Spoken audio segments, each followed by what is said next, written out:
Untuk mendukung kelancaran mudik Lebaran 2025, Polres Buleleng kembali menggelar program mudik presisi gratis. Program ini bertujuan membantu masyarakat agar dapat pulang kampung dengan aman dan nyaman.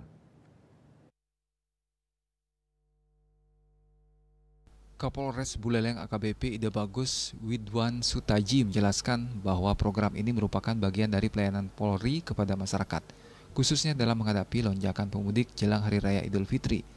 Kapolres Buleleng menambahkan bahwa program ini diharapkan dapat membantu masyarakat yang ingin mudik tetapi mengalami keterbatasan biaya. Ia juga menyebutkan bahwa tahun depan program ini berpeluang kembali dijalankan untuk memastikan keselamatan perjalanan.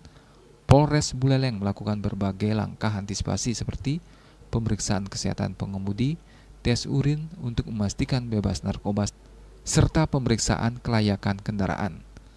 Bus-bus tersebut menempuh rute Banyuwangi, Situbondo, Pasuruan, Surabaya, namun sebelum berangkat dilakukan tes urin bagi pengemudi, kondektur, dan beberapa penumpang. Hal ini bertujuan agar pengemudi tetap konsentrasi saat berkendara dan pemudik merasa aman hingga sampai tujuan. Yasri Yuli, Bali TV.